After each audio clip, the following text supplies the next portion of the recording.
Hello and welcome to another episode of Zero BS Estate Agency. My next guest joins me to share her secrets to success. Holly Price is an independent estate agent based in York who is redefining the industry with her passion for top-notch marketing and unmatched customer service. Ranking as one of the top agents in her area, Holly credits her success to going the extra mile at every step of the home sale process, from compelling listing photos to videos to transparent communication during showings. With an eye for showcasing lifestyle over just bricks and mortar, she helps sellers maximise the sale price and the market. I'm excited to dive into Holly's approach and why she believes a self-employed agency model is the future. So Holly, what is the one thing that truly maximises the value of someone's home when they go to sell their property? So I do a lot of social media, and I'm sure you have heard about that from other agents. You know, they're going, oh, social media, this, that, and the other.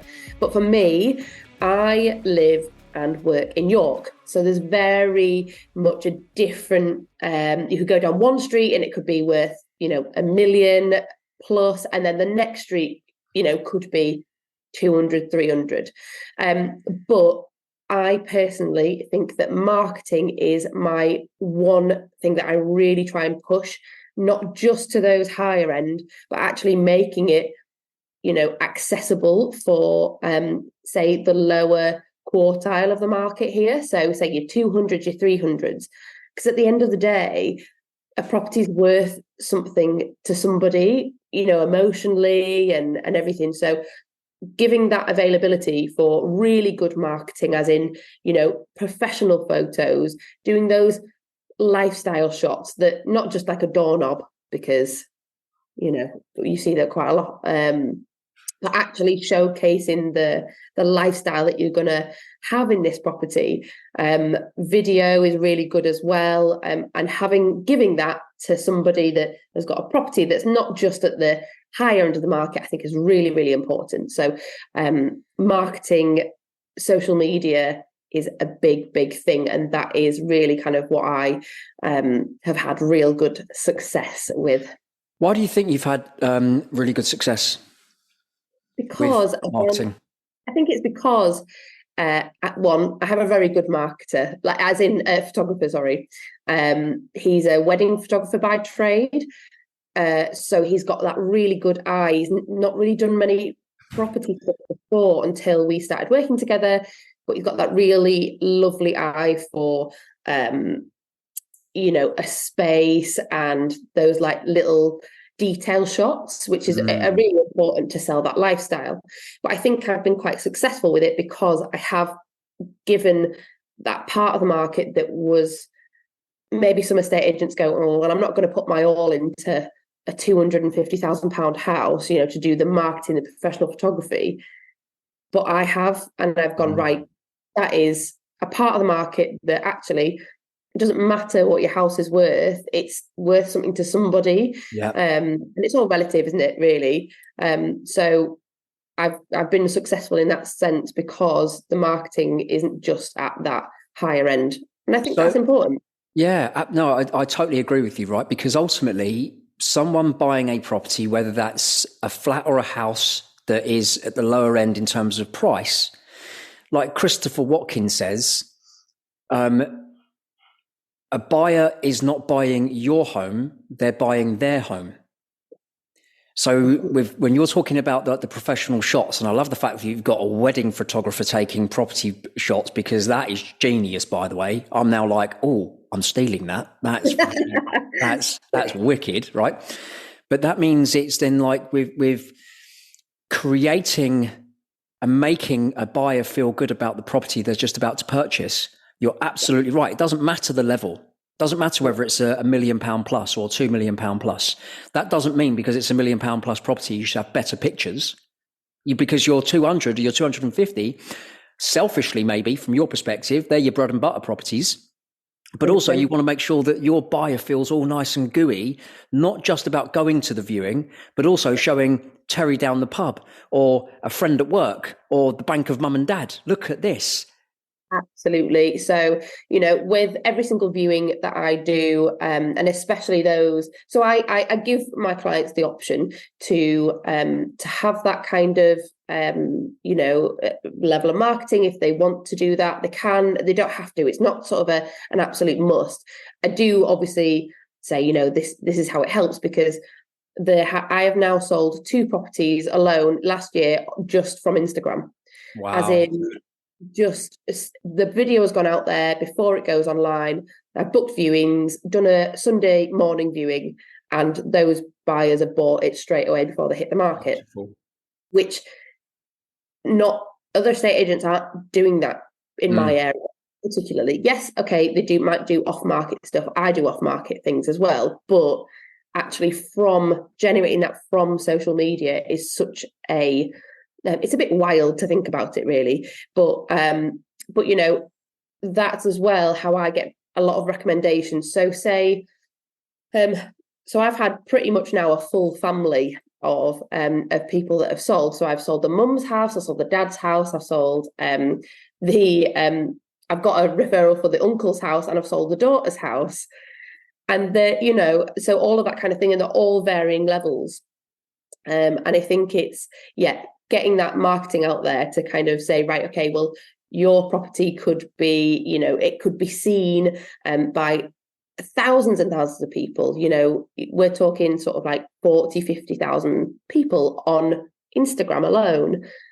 On top of what you get from Rightmove, it's so important to actually look at those sort of things to be able to sell your property.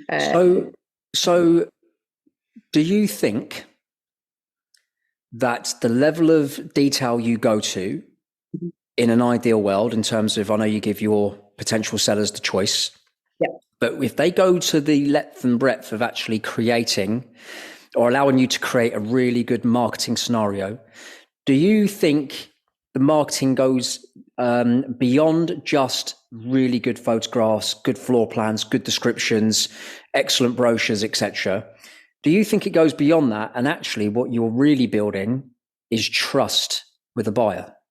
Hugely, because the amount of times that I've had buyers come into properties and say, this looks exactly like your video, it looks exactly like your photos, that is great. And even I do get, it looks bigger than your photos, so fine, I can deal with that, but at least it's not the other way around, because a lot of people go, right, well, estate agents, their photos are all skew whiff because they're fisheye lens, and you can, they're exaggerated. But when buyers come to my properties, they like 9 times out of 10 they will say, this looks exactly like what you marketed, and we like that, because now we can make a genuine, proper, informed decision about whether we like it or not. We've already liked it by seeing the video, so we know that it's good, and now we know that it's actually exactly how it has been marketed. We can make an informed decision. We don't have to do second viewings, third viewings. And once I've finished with a viewing, I always pretty much force people to follow me on social media. And especially if they're considering that home and I've got a video of it, I say, right, well, if you want to re-look through it, it's on my reels, go have a look and show your family and that kind of thing. And that's also really helpful for me personally as an agent, but it's also really good for my clients to get that extra exposure. So yeah. And it's by the way, I mentioned Terry down the pub and the colleague at work and the bank of mum and dad. But the reality is, when a buyer is coming to buy a home, it's just not one person's opinion on whether that buyer buys that home, because they will ask Terry, and Terry down the pub may know naff all, right? He may know nothing. But if the property details are shite and it doesn't look good at all, the marketing is pretty bad, but the flat or the house looks amazing, and the buyer's like, oh my God, this is wonderful. Come on, let's call Holly back. Let's put an offer in, right?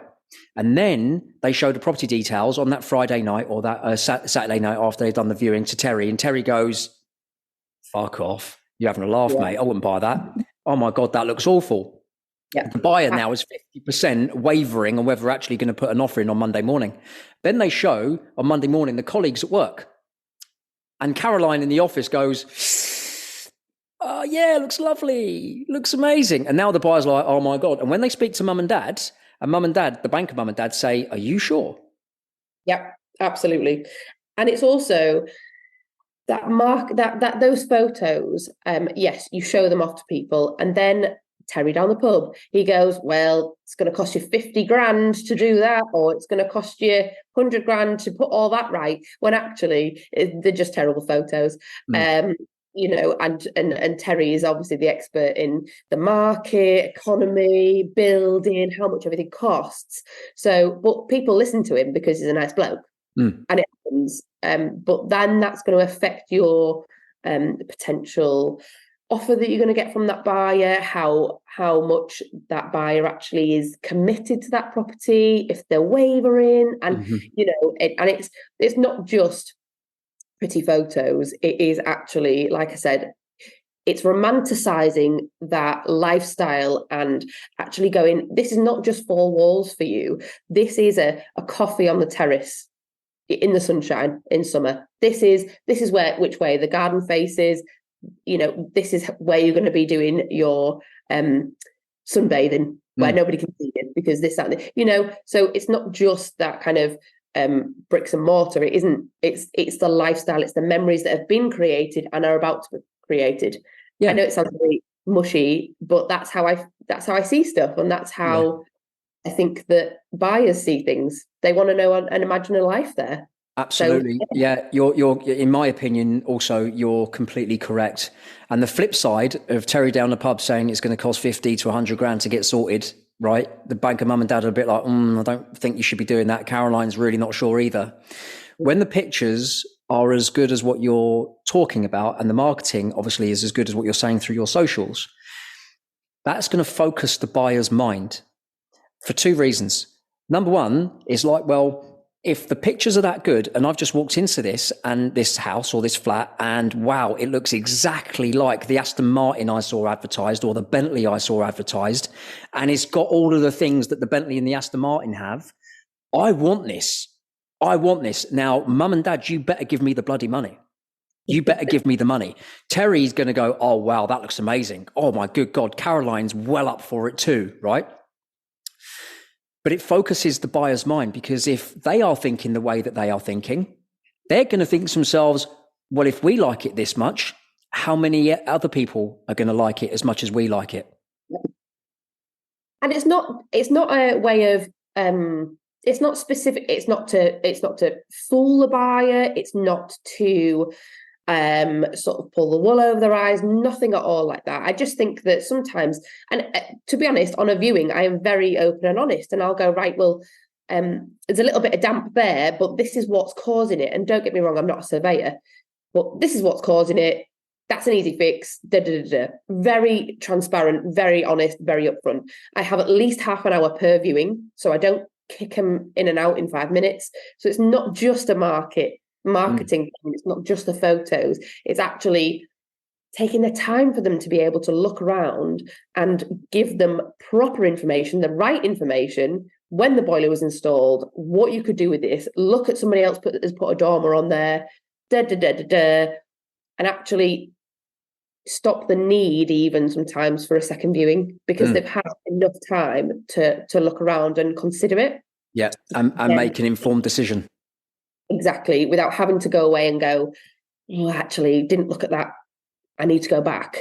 That's it, because then that's my time, that's their time, that's the seller's time. Actually, if you give them enough time in the first place to do that, they can go, looks exactly like it is. We've been informed about X, Y, Z, so we don't have to come back later on when the survey's done and it brings it up and they go, oh, didn't know about that. Yeah.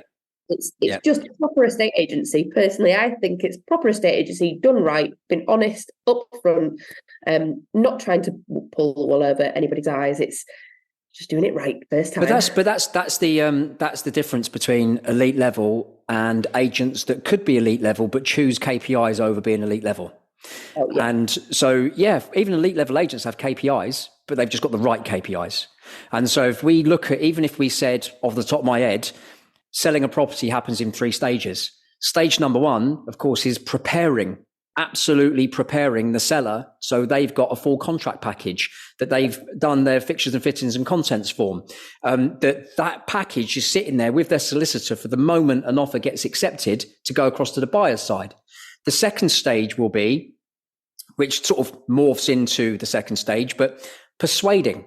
Persuading is the right photography, the right brochure, the right type of floor plan, the right copy writing for the actual description of that property, given what you're saying you're giving buyers, which is that aspirational, I can see myself living here, that I'm sunbathing over there, or I'm having my coffee on a Sunday morning over, or I'm getting up to this room that has all, you're showing that. So what you're actually doing is making sure that it's easy for your sellers to be able to get the very best buyers away from what they're currently looking at to come and see your seller's property instead. And that's the persuading part. So obviously, you know your buyers inside out. You're qualifying them better than anybody else. You absolutely know that they are likely to make you an offer on the first property you show them. And if they don't, they're definitely going to be making an offer on the second you show them, because you understand them. And then the third stage is the stage what we all know, which you've just highlighted, and I absolutely love you for it, is being open and transparent in the beginning, not trying to hide a damp patch, not trying to hide something that the buyers are clearly going to see. So when it does come up on survey, it's no shock because they've already seen it. And the third stage is a stage where everything gets difficult, is when the offer's been accepted. Now we're talking about mortgage surveys, actually getting the surveyor in. Hopefully they don't find out too much, or the property's in really good order. Take my first sentence with a bit of jest there. But it's now going through the conveyancing stages where you now do what you really do, is your risk management, your project managing. You're an event manager, you're a counselor, you're a therapist, right? You're a part-time lawyer, right? You're a part-time conveyancer. You're a part-time mortgage broker. You're all of those things, even though you may not necessarily have qualification in them, but you understand consumer psychology, buyer psychology. And so, and that's the bigger picture. But I think, tell me if I'm wrong, what you're saying is that first impressions count and you don't get a second chance to make a first impression. 100%. Absolutely. Yeah. And this is the thing, buyers want to, it's also things like, it's little details like, that photography, the marketing, the effort that, that the agents put into it. So therefore you get that feeling that actually the seller's probably going to be like, all right. Yeah. I think luckily I have had a really lovely, my clients have been lovely. I can't complain about any clients that I've had so far with being self-employed, being, with a bigger agency. I used to get screamed at, and that was part and parcel. But actually, the way I do things, I attract the right kind of people that get it, that get the marketing, that don't just want your, cheap agent, that just want to sort of do whatever, because they're going to lose out in the long run. They go with a cheaper agent. They don't do the marketing that I do. And again, it sounds very nerdy, but even that Instagram, I specifically have learned how to, what the right music to pick, and, trending audio, and doing all these little things I learn. So I'm a social media marketer. I am I'm a marketeer, full stop. I'm not just an estate agent. It is all of this together. And it's so important for the client, because at the end of the day, they win. They get an extra 10, 15 grand. It doesn't make much of a difference to me, but it makes a huge difference to them. So they go, yesterday, went to evaluation, right? An example, my client, who I'm going to sell her dad's house, so she met me there. She said, Holly, you sold our property for an extra 25 grand more than we thought. And also, we've just seen another property exactly the same has come to the market with another estate agent. I mean, I haven't been asked out to it, so that's fine. But been on with another estate agent, they've reduced it, and we've still got an extra 25 grand. So thank you so much for that. She said, I cannot thank you enough for that. They've got the other people that is, say, like, it's been reduced. Wrong. Let's talk about the 25 grand that your clients, you got them extra because of the position you've put your sellers in, right? Think about they've got the extra 25, the agent getting 25 less, then has a fee as well. Yeah, absolutely. 100%. On top. So now we're potentially talking 30 grand less. Yeah. So maybe more, maybe less. Completely covered from what they wanted. They absolutely love their new home where they moved. We did the full marketing thing for theirs, you know, when I sold it, and it was great. And we sold it to the perfect buyer. It was fantastic. So it was really nice to see her again yesterday to say, thank you so much. You got us an extra 25 grand that we didn't know that we could got. Was even possible. Yeah. Looking at something else that's now on the market, only not even 6 months later, it's £25,000 less, if not more, because it's just, you know, and that's paid for me, that's paid for their new home, that's paid for a new sofa, holiday, whatever. Removals. It's all of that on top. So like the Christmas, you know, it's not just solicitors, but it's all of that in you know, in one. I would say ultimately that if we look at it's so much deeper than marketing, as we've been discussing, but also another layer. And I mentioned it briefly just at the beginning of this podcast, which is trust. Ultimately, you're representing your seller. And how many times have we seen an overpriced property? And how many times has a buyer accused the seller of being greedy? And the seller wasn't being greedy. They were just told that their place was worth X, Y, and Z. But now, out of matter of principle, the buyer does not want in any shape or form even to entertain any idea of going to see that property, even if it could be their dream home, because they believe the seller is deluded. And they're thinking, how can we work with this seller? Or there's something wrong with the property. People don't want what other people don't want. Love it. You look at properties and you go, that's been on for 6 months. There's something wrong. There's something wrong. But actually, realistically, it's probably just the price. Yeah. Just the price. But people go, nobody else has bought it, so I'm not going to buy that.